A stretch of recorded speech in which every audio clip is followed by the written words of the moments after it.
A outra pergunta são sobre os esbás. O que são os esbás?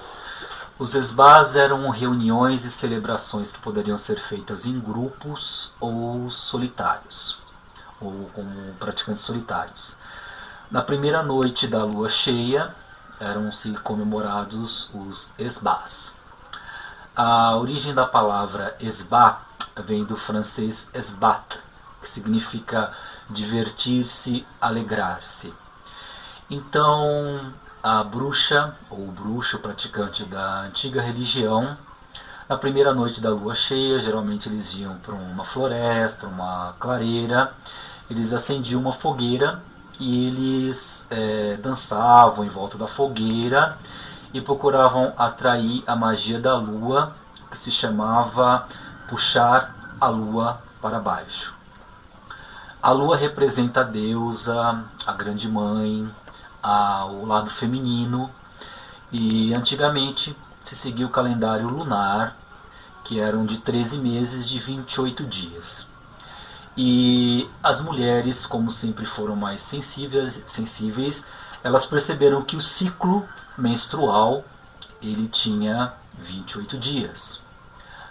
O ciclo lunar tinha 28 dias. Então a mulher, pela sua sensibilidade, ela percebeu que a lua era a grande força e que representava a feminilidade, a mãe, a energia da deusa matriarcal. Então os esbás eles foram também muito combatidos, né, nos primeiros 8 séculos de perseguição das bruxas, porque eles eram considerados, né, locais de orgia, onde as bruxas faziam orgias, encontros demoníacos, e na verdade nada era mais do que a sagração da energia da Mãe Lua, né, da Madre Luna, sobre a vida dos pagãos, dos seguidores do paganismo. A magia lunar ela é praticada até hoje pelos adoradores da deusa, né? A deusa representa a magia lunar e o deus a magia solar, e as grandes faces da deusa, né, donzela, mãe, anciã, são representadas nas 3 faces da lua. É importante saber que a magia do esbá, quando eu disse em outros vídeos que é importante você praticar, é importante você participar, porque através disso você alcança uma plenitude espiritual, né, que te traz uma grandeza. Nós sabemos que 60% do nosso corpo é constituído de água e que o magnetismo da Lua influencia nas marés, influencia na água, influencia nos elementais da água que habitam o nosso corpo, né, que são energia da natureza, que fazem as coisas funcionarem. Então, assim, o esbá não é uma coisa complicada, é uma coisa simples, né? É a comemoração da lua cheia, no seu primeiro dia, e essa palavra tem origem francesa no esbate, que significa divertir-se, alegrar-se. Então era um dia que as bruxas dançavam, se alegravam, se divertiam. Como eu expliquei, a maioria dos rituais de bruxaria são rituais de celebração, de festa, de alegria. Os sabás são mais formais, mas também são celebrações de entradas, os ritos sazonais, e o esbá já é mais ligado à lunação da lua cheia, ao primeiro dia da lua cheia, e a magia da lua é muito rica, porque ela nos conecta com o nosso lado mais sensível, né? A carta da lua também representa o mistério, aquilo que está em oculto, a lua está sempre entre névoas, ela representa o grande mistério da vida, né? Os grandes mistérios que vão ser revelados, né? A outra pergunta me pergunta como que você pode identificar os falsos mestres, né? E o que fazer.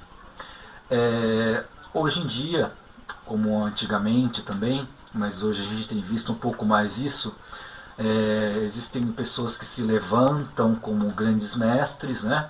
Mas a gente conhece a árvore pelos frutos. Então, como que eu vou notar que é um falso mestre? eu procuro reconhecer quem são as pessoas que o conhecem, né?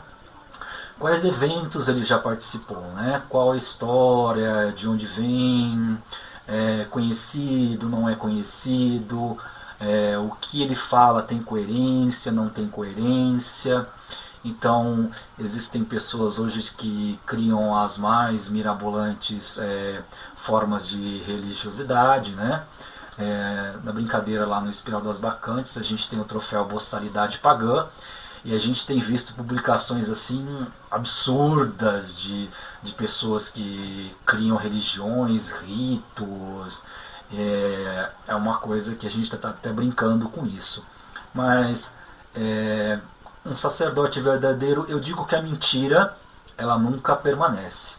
O mentiroso, uma hora ou outra, ele cai em contradição, e na contradição ele vai se perder. Então, observa a história dessa pessoa, observa a coerência do que ele fala.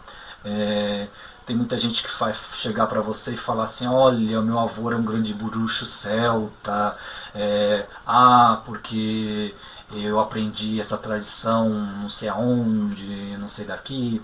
Eu acho que a maioria das pessoas que aprendeu o paganismo, com algumas exceções, aprendeu aqui mesmo, porque o paganismo ele não existia aqui no Brasil da forma que ele existe lá na Europa. O paganismo é da Europa, é de outros locais, e a gente trouxe essa tradição para cá, né? Os europeus trouxeram essa tradição para cá, os africanos trouxeram outra parte para cá, mas com a tradição que existia aqui no Brasil, né, dos índios, xamanismo brasileiro, a gente fez o nosso paganismo, e a gente segue muito a visão do paganismo da Europa, paganismo mais tradicional, né, das religiões que eram intocadas ainda pelo cristianismo. Um falso mestre, ele não fica de pé muito tempo, né? A gente tem exemplos de pessoas que começaram a praticar rituais, e dentro desses rituais haviam segundas intenções, terceiras, quartas e quintas intenções, né? A gente tem que tomar muito cuidado com rituais em que te oferecem bebidas, né? Nós sabemos que existem religiões que seguem bebidas xamânicas. Nós sabemos que a maioria daquelas bebidas são alucinógenas. Se a gente procurar as propriedades dela, elas causam alucinação. Aí qualquer um vai entrar em conexão com qualquer deus mesmo, com ET, com um monte de coisas. Nós sabemos que existem chás que são perigosos, substâncias que não são nem legais de você utilizar em rituais, são proibidas no Brasil, como por exemplo o chá de beladona, o também chamado chá de lírio, que é a mesma coisa. Então tome muito cuidado, observe as histórias. Nós sabemos que existem rituais que pessoas foram drogadas, foram abusadas, foram humilhadas, e são pessoas que se colocaram como sacerdotes, né, como bruxos, e aos poucos a gente sabe que, como eu digo, a mentira ela não fica de pé. E as pessoas que se ocultam na sua sombra, aquela pessoa que ela tenta demonstrar uma coisa e ela é outra, a própria sombra dela vai lançar ela fora e vai mostrar quem ela é. Agora eu vou buscar referências no paganismo, né? Com quem o fulano anda, quais são os grupos de convivência do paganismo dele, para quais eventos ele é convidado, quais eventos ele já participou. Os bruxos solitários, não é porque você não participa de um evento, você não teve oportunidade, que você não é um bruxo sério. Eu conheço bruxas, sacerdotisas e sacerdotes que são muito sérios e praticam os ritos corretos em suas casas, em casas de amigos, em locais públicos. É você observar a seriedade da pessoa, a coerência do que ela fala, e se ela não sabe, se ela realmente tem humildade de dizer para você: olha, eu não sei muito desse assunto, vamos aprender junto, que eu acho muito importante esse ponto, né? Ninguém sabe tudo. Essa questão do mestre, ela é relativa, né?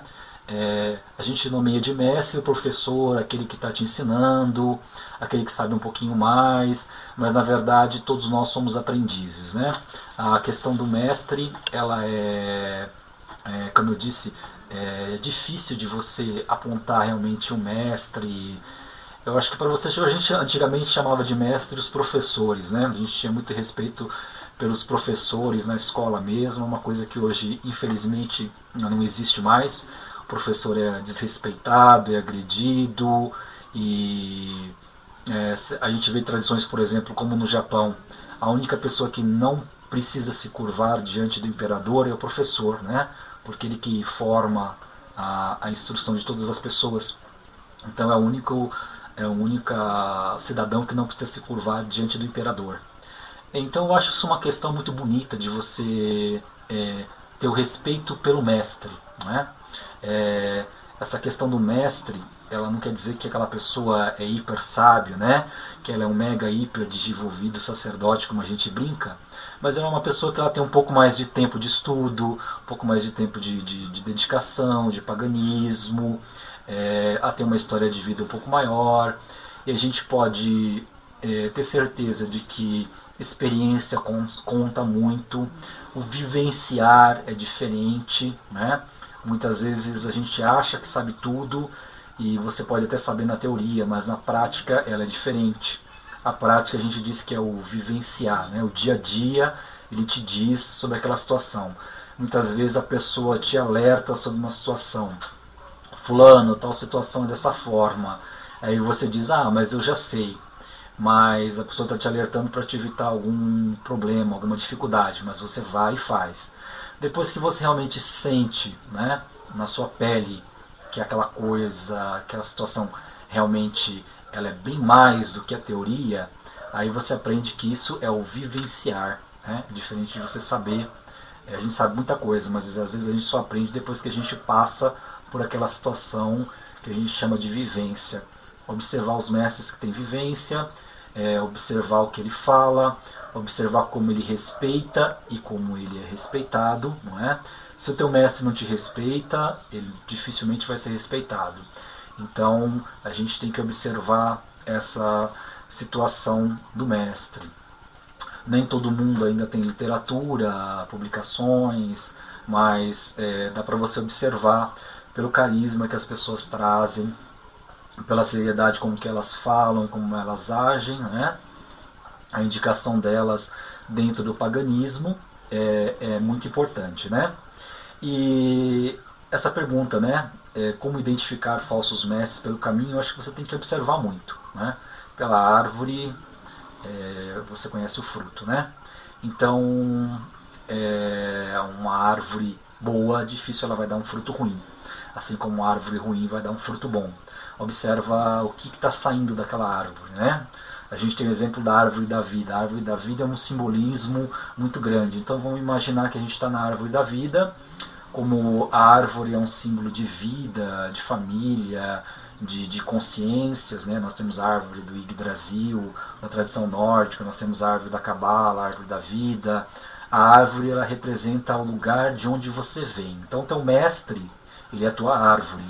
Se você vai procurar um mestre, procura um mestre que ele seja uma árvore firme, frondosa, que ele esteja com raízes firmadas, que você sabe que dali já saíram frutos bons e aqueles frutos deram outros frutos bons também. Então eu acho isso muito importante, né? Quando você se depara com um falso mestre, eu acho que você tem mais que denunciar mesmo, né? Dizer que o fulano é galhofeiro, dizer que o fulano não segue as regras. Por quê? Nós temos visto situações no paganismo em que se colocou até em risco a vida de pessoas, que pessoas foram humilhadas. Então isso é muito grave, isso é crime, isso deve ser, em alguns casos, até denunciado. Se você tiver prova, denuncie. Se você tiver coragem, denuncie.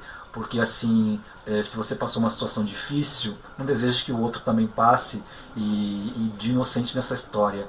Se você percebeu que houve alguma coisa errada, pelo menos você tem a sua consciência limpa de você ter alertado a pessoa daquela situação, daquela pessoa que está se colocando como mestre ou como mestra, e a gente sabe que essa não é a verdade, né? O que fazer? O que fazer, eu acho que você tem que realmente procurar deixar isso público, né? Se você percebeu que é um falso mestre, se afaste, e se você perceber se alguém te pedir referências, você diga a verdade, como se você perceber também que a pessoa realmente ela é uma pessoa que ela tem tradição, ela tem conhecimento, ela tem respeito pela tradição e ela quer ensinar de uma forma correta, você também saber apontar para os seus amigos que trabalham o paganismo, quem são os bons, né? Quem são certos e quem são aqueles que querem ser, mas nunca vão ser, porque não tem a verdade dentro deles. Então eu acho que isso é muito importante para a gente identificar um falso mestre ou uma falsa mestra.